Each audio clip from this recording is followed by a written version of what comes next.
حبیب کبریا تم ہو۔ نحمده ونصلی علی رسولہ الکریم، اما بعد۔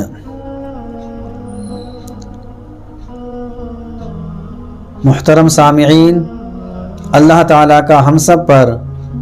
بے حد احسان اور کرم ہے کہ اللہ تعالیٰ نے ہم سب کو محمد صلی اللہ علیہ وسلم کی امت میں پیدا فرمایا۔ یہ اس کا بہت بڑا کرم اور احسان ہے۔ اور امت میں پیدا فرمانے کے بعد اللہ تعالیٰ نے ہم سب کو ایمان کی دولت سے نواز دیا کہ ایمان اللہ تعالیٰ کی نظر میں سب سے قیمتی دولت ہے اور سب سے اہم دولت ہے۔ اللہ تعالیٰ کے پاس بے شمار خزانے ہیں اور بے شمار نعمتیں ہیں۔ اللہ تعالیٰ کی تمام نعمتوں میں اور تمام احسانات میں سب سے بڑھ کر نعمت اور سب سے بڑا احسان یہ ایمان کی دولت ہے، اور اللہ تعالیٰ نے ہم سب کو ایمان کی دولت سے نواز دیا۔ اور ایمان کے ساتھ ساتھ اللہ تعالیٰ نے ہم سب کو ایمان کی محنت میں بھی لگا دیا۔ اللہ کے نبی صلی اللہ علیہ وسلم دنیا میں تشریف لائے اور آپ نے ایمان پر محنت کی ہے، لوگوں کے ایمان کو بنایا ہے، اور جو لوگ ایمان سے پہلے بہت بری زندگی گزار رہے تھے ان کے اندر ہر طرح کا عیب موجود تھا، لیکن اللہ تعالیٰ کے نبی صلی اللہ علیہ وسلم نے اس قوم پر محنت کی۔ محنت کرنے کے بعد اللہ تعالیٰ نے اس قوم کو سب سے اعلیٰ اور سب سے افضل بنا دیا،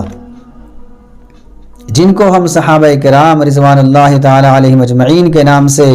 یاد کرتے ہیں اور جانتے ہیں۔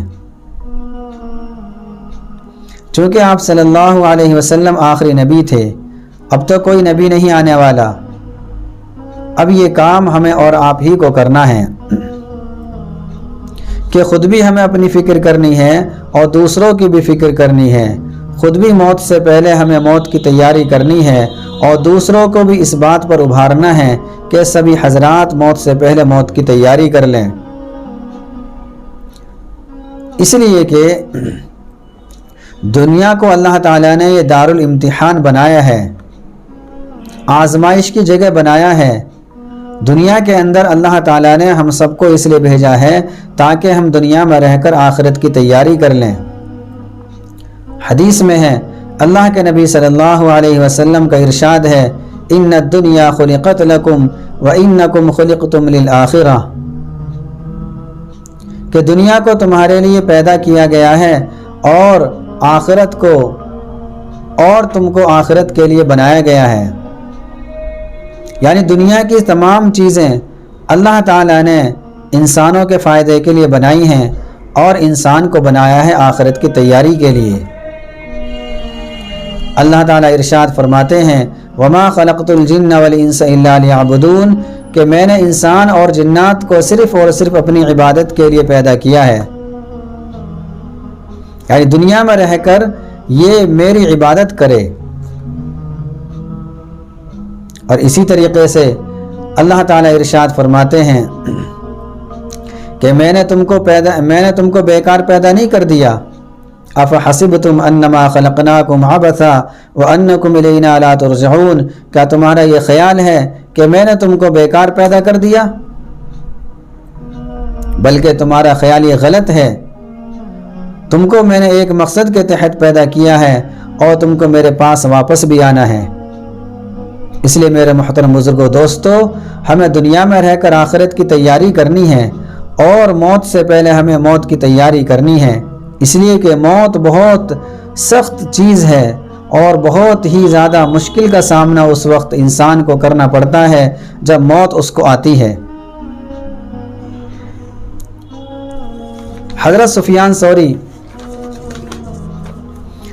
سفیان ثوری رحمۃ اللہ علیہ، یہ بہت بڑے بزرگ ہیں، بہت اللہ والے ہیں۔ یہ فرماتے ہیں کہ جس وقت ملک الموت رگ کو چھوتی ہے، حضرت عزرائیل علیہ السلام جس وقت روح قبض کرنے کے لیے اس بندے کے پاس آتے ہیں اور اس کی رگ کو چھوتے ہیں تو اس وقت آدمی کا لوگوں کو پہچاننا موقوف ہو جاتا ہے، وہ پہچاننا بند کر دیتا ہے، اس کی زبان بند ہو جاتی ہے اور دنیا کی سب چیزوں کو بھول جاتا ہے۔ اگر اس وقت آدمی پر موت کا نشہ سوار نہ ہو، تکلیف کی شدت سے پاس والوں پر تلوار چلانے لگ جائے، اگر اس پر موت کی سختی کا نشہ سوار نہ ہو، اگر اس وقت آدمی پر موت کا نشہ سوار نہ ہو تو وہ اپنے پاس والے جتنے اس کے پاس بیٹھے ہوئے ہیں سب پر وہ تلوار چلانے لگ جائے، اتنی اس کو تکلیف ہوتی ہے۔ لیکن چونکہ موت کا نشہ سوار رہتا ہے جس کی وجہ سے وہ کچھ نہیں کر پاتا۔ بعض روایت میں تو یہاں تک آیا ہے کہ جس وقت سانس حلق میں ہوتا ہے اس وقت شیطان اس کے گمراہ کرنے کی انتہائی کوشش میں لگ جاتا ہے، انتھک کوشش کر ڈالتا ہے۔ ایک روایت میں آتا ہے کہ ملک الموت یعنی موت کا فرشتہ نمازوں کے اوقات میں آدمیوں کی جستجو کرتے ہیں۔ جن حضرات کو مسجد کے اندر نمازوں کا اہتمام کرتے ہوئے دیکھتے ہیں، جب ان کی روح قبض کرنے کے لیے فرشتہ آتا ہے تو اس کی روح کو بہت آرام کے ساتھ، نرمی کے ساتھ نکالتا ہے اور خود ہی کلمہ طیبہ اس کو پڑھا دیتا ہے اور شیطان کو اس کے پاس سے ہٹا دیتا ہے۔ تو نماز کے اہتمام سے کتنی بڑی مشکل آسان ہو جاتی ہے کہ موت کا فرشتہ خود آ کر کلمہ طیبہ کی تلقین کرے، اور شیطان جس کی کوشش یہ رہتی ہے اس وقت کہ انسان کسی نہ کسی طریقے سے کلمے سے محروم ہو جائے، ایمان کی دولت اس سے چھن جائے، یہ فرشتہ موت کا فرشتہ آ کر اس شیطان کو اور اس کے چیلوں کو وہاں سے ہٹا دیتا ہے۔ اس لیے ہم سب کو چاہیے کہ ہم موت سے پہلے موت کی تیاری کریں اور نمازوں کا اہتمام کریں تاکہ موت کا فرشتہ ہمیں ہر نماز میں دیکھے اور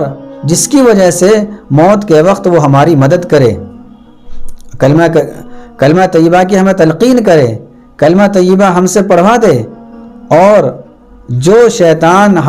ہم کو دھوکہ دینے کے لیے آئے